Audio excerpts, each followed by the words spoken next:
Assalamualaikum warahmatullahi wabarakatuh. Sahabat Cinta Islam Channel, kematian menjadi salah satu rahasia dari Allah Subhanahu wa Ta'ala. Tidak ada satupun orang yang mengetahui kapan dirinya akan dipanggil menghadap Sang Pencipta. Namun hal yang pasti adalah setiap orang yang bernyawa akan mengalami kejadian ini. Sebelum benar-benar diambil nyawanya, manusia akan terlebih dahulu merasakan sakaratul maut. Sakaratul maut digambarkan sebagai prosesi kematian yang sangat menyakitkan bagi mereka yang merasakannya. Kesakitan yang luar biasa tersebut akan dirasakan oleh manusia sebelum roh terlepas dari jasadnya. Lantas, bagaimanakah sebenarnya kedahsyatan rasa sakit ketika kematian akan menjemput? Mau tahu jawabannya? Simak ulasannya dengan menonton video ini hingga akhir.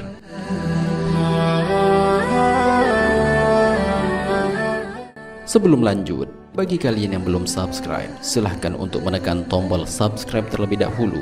Aktifkan lonceng notifikasinya. Bagikan video ini kepada teman-teman kalian agar semakin banyak orang yang mendapatkan manfaat dari channel ini. Sahabat Cinta Islam Channel, di saat seseorang akan menghadapi sebuah kematian, rasa sakit yang luar biasa akan dialami oleh si mayit. Rasulullah SAW juga pernah bersabda, sebagaimana diriwayatkan oleh Imam At-Tirmizi, bahwasanya rasa sakit sakaratul maut itu kadarnya seperti 300 tusukan pedang. Penderitaan terdahsyat si mayit ketika menghadapi sakaratul maut adalah di saat ruhnya sampai ke kerongkongan. Hal ini sebagaimana Allah Subhanahu wa Ta'ala berfirman dalam Al-Quran, sekali-kali jangan apabila nafas seseorang telah mendesak sampai ke kerongkongan dan dikatakan kepadanya, siapakah yang dapat menyembuhkan? Dan dia yakin bahwa sesungguhnya itu adalah waktu perpisahan, dan bertaut betis kiri dengan betis kanan, dan kepada Rabbmu lah pada hari itu kamu dihalau. Al-Quran Surat Al-Qiyamah ayat 26-30.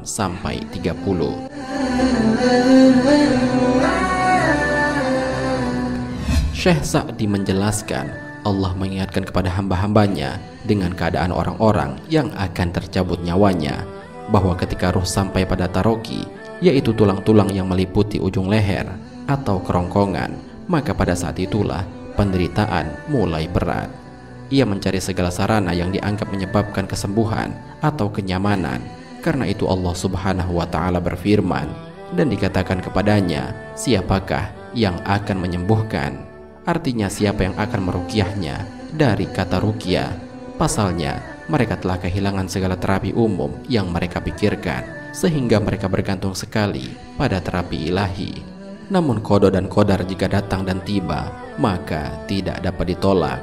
Dan dia yakin bahwa sesungguhnya itu adalah waktu perpisahan dengan dunia, dan bertaut betis kiri dengan betis kanan. Maksudnya kesengsaraan jadi satu dan berkumpul. Urusan menjadi berbahaya, penderitaan semakin sulit, nyawa diharapkan keluar dari badan yang telah ia huni dan masih bersamanya, maka dihalau menuju Allah Subhanahu wa Ta'ala untuk dibalasi amalnya dan mengakui perbuatannya. Peringatan yang Allah sebutkan ini akan menjadi pendorong hati-hati untuk bergegas menuju keselamatannya dan menahannya dari perkara yang menjadi kebinasaannya. Tetapi orang yang menentang, orang yang tidak mendapatkan manfaat dari ayat-ayat Allah, senantiasa berbuat sesat dan kekufuran dan penentangan.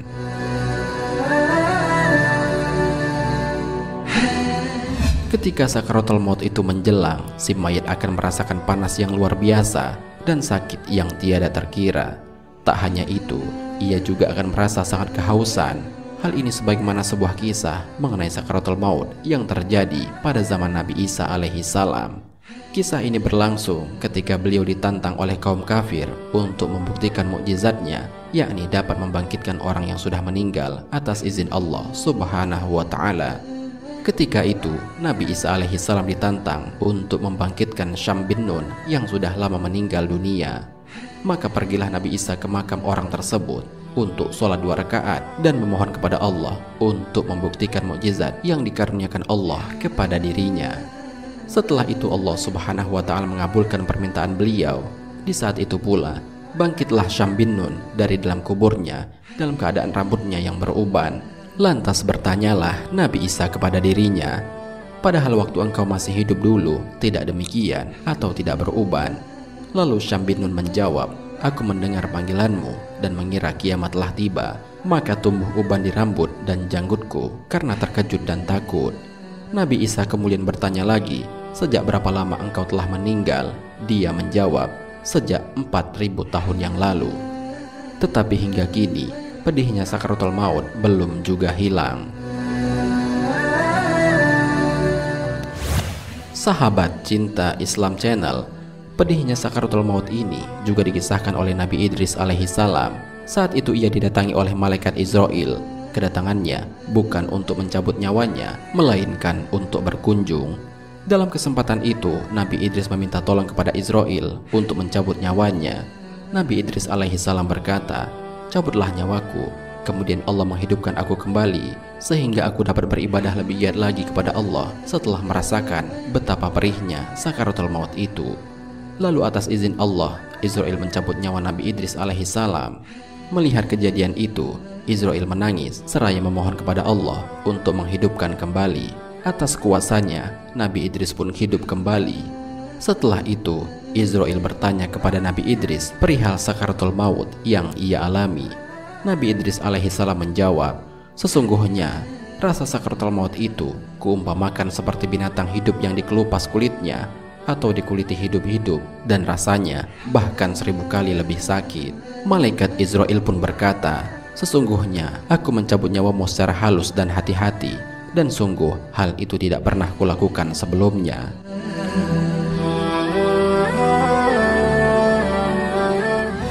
Dalam sebuah riwayat diceritakan, detik-detik ruh Rasulullah SAW dicabut dari jasadnya.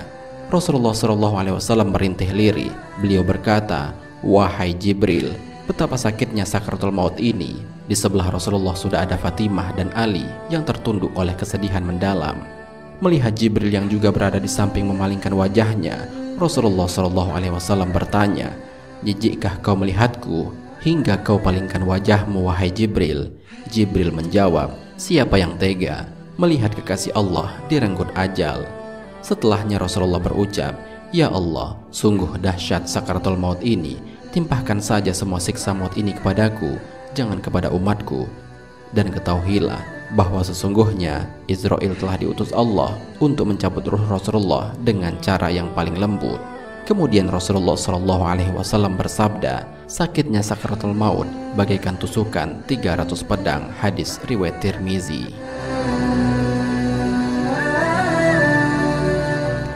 Sahabat cinta Islam Channel, bagi orang-orang yang beriman, sungguh berita ini hendaklah menjadi sebuah motivasi untuk lebih giat dalam mengumpulkan bekal akhirat. Sesungguhnya kematian bagi orang-orang mukmin adalah suatu kesenangan. Karena apabila orang mukmin dicabut nyawanya, malaikat pembawa berita akan menyampaikan kabar yang sangat menggembirakan bahwa Allah telah ridho padanya dan surga menjadi tempat kembalinya, sehingga ia merasa sangat senang untuk berjumpa dengan Allah Subhanahu wa Ta'ala. Berbeda halnya dengan orang kafir, saat dicabut nyawanya, malaikat pembawa berita yang menakutkan akan menyampaikan kabar yang amat buruk baginya dan akan diperlihatkan ancaman siksa yang ditimpakan kepadanya. Ia menangis, menjerit menyesali segala kesesatan dan enggan untuk mati. Wallahu a'lam bishawab. Jika terdapat kesalahan dalam penyampaian ini, admin mohon maaf, dan itu merupakan kesalahan dari admin sendiri. Jika ada benarnya, itu adalah dari Allah Subhanahu wa Ta'ala. Semoga bermanfaat. Wassalamualaikum warahmatullahi wabarakatuh.